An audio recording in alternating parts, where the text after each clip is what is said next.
बिस्मिल्लाहिर्रहमानिर्रहीम। अस्सलाम वालेकुम दोस्तों, आहियां उस्ताद अब्दुल गफ़ार। तव्हां ॾिसी रहिया आहियो मुंहिंजो यूट्यूब चैनल। दोस्तों, हिकु नई वीडियो सां गॾु तव्हांजी ख़िदमत में। दोस्तों, अॼु सबक़ु 29 दर्जे टे मां, जंहिंजो उनवान आहे पाकिस्तान जा पाड़ेसिरी मुल्क। पहिरें हिन सबक़ जूं लफ़्ज़ माञाऊं, पोइ सवाल जवाब ऐं उन खां बैदि में ॿियूं जेके एक्सरसाइज़ूं आहिनि उन्हनि खे हल कंदासीं।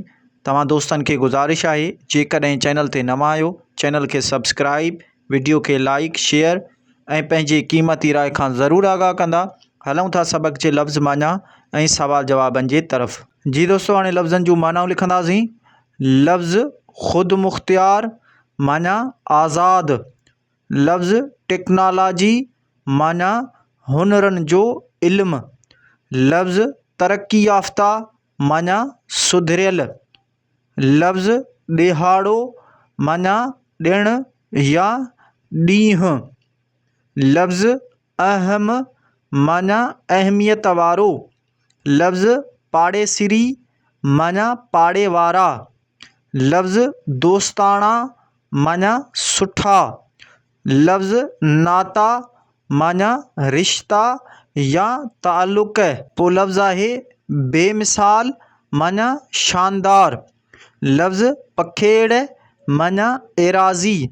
लफ़्ज़ कालीन साज़ी माना ग़ालीचा ठाहिणु। लफ़्ज़ शाहराह माना वॾो रस्तो। लफ़्ज़ मुख्य माना अहम। लफ़्ज़ ज़रियो माना वसीलो। मश्क अलिफ़ हेठि ॾिनल सवालनि जा जवाब ॾियो। नंबर पहिरियों सवाल, पाकिस्तान जे पाड़ेसिरी मुल्कनि जा नाला ॿुधायो। जवाब: चीन, हिंदुस्तान, ईरान ऐं अफ़गानिस्तान पाकिस्तान जा पाड़ेसिरी मुल्क आहिनि। नंबर ॿियो सवाल, चीन जी सरहद पाकिस्तान जे कहिड़े इलाइक़े सां लॻे थी? जवाब: चीन जी सरहद पाकिस्तान जे उत्तर ओलह तरफ़ गिलगित बिल्तिस्तान सां लॻे थी। नंबर टियों सवाल, हिंदुस्तान जो सरकारी नालो कहिड़ो आहे? जवाब: हिंदुस्तान जो सरकारी नालो भारत आहे। नंबर चोथों सवाल, ईरान जी क़ौमी ॿोली कहिड़ी आहे? जवाब: ईरान जी क़ौमी ॿोली फ़ारसी आहे। ॿे हेठि ॾिनल लफ़्ज़ जुमलनि में कमु आणियो। लफ़्ज़ आहिनि ख़ुद मुख़्तियार, पाड़ेसिरी, मुश्किल, कालीन साज़ी, आज़ादी। जी दोस्तों, हाणे लफ़्ज़नि जूं मानाऊं लिखंदासीं ऐं इन्हनि खे जुमलनि में इस्तेमालु कंदासीं। लफ़्ज़ ख़ुद मुख़्तियार माना आज़ाद। जुमिलो लिखंदासीं, पाकिस्तान हिकु ख़ुद मुख़्तियार मुल्क आहे। पोइ लफ़्ज़ आहे पाड़ेसिरी माना पाड़े वारा। जुमिलो लिखंदासीं, चीन पाकिस्तान जो मिसाली पाड़ेसिरी मुल्क आहे। पोइ लफ़्ज़ आहे मुश्किल माना ॾुखियो। जुमिलो लिखंदासीं, असांखे मुश्किल वक़्त में हिक ॿिए जो साथ ॾियणु घुरिजे। पोइ लफ़्ज़ आहे कालीन साज़ी माना ग़ालीचा ठाहिणु। जुमिलो लिखंदासीं, ईरान कालीन साज़ीअ जी सनअत में मशहूरु आहे। पोइ लफ़्ज़ आहे आज़ादी माना ख़ुद मुख़्तियारी। जुमिलो लिखंदासीं, असांखे आज़ादीअ जो क़दुरु करणु घुरिजे। जीम दुरुस्त जवाबनि ते टिक यानी सही जो निशान लॻायो।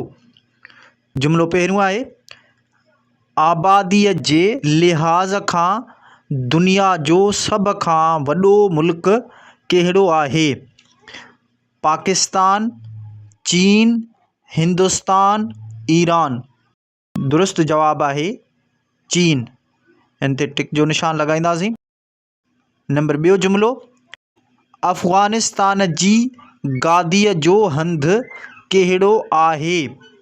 दिल्ली, तेहरान, काबिल, बेजिंग। दुरुस्त जवाबु आहे काबिल। हिन ते टिक कंदासीं।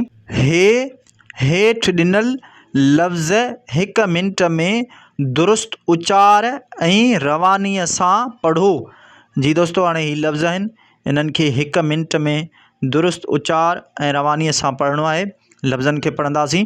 गुल, निज़ारा, वाह, अख़लाक, अजब, प्यार, पाड़ेसिरी, सहारो, दुश्मन, ज़िंदगी, रहमत, दावत, पखेड़ण, ख़र्च, वफ़ात, तहज़ीब, ॿोली, शाइर, रोशन, ईमानदार, वक़्त, हिम्मत, पुट, ईद, अज़मत, गुण, घर, तारीख़ी, समाजी, मुल्क, मेवो, ॾिण, ॿोल, किल्क, सुभाणे, ख़याल, पोरियो, थोरा, उभ, रस्तो, ॻोठ, मथाछिरो, सूबो, सवलाई, रीत, रात, हिसाब, किताब, ॿहिराड़ी, चंड, राकेट, ईजाद, सवलाई, पोख, क्लास, सिबण, दिल, बीमार, इस्पताल, उदास।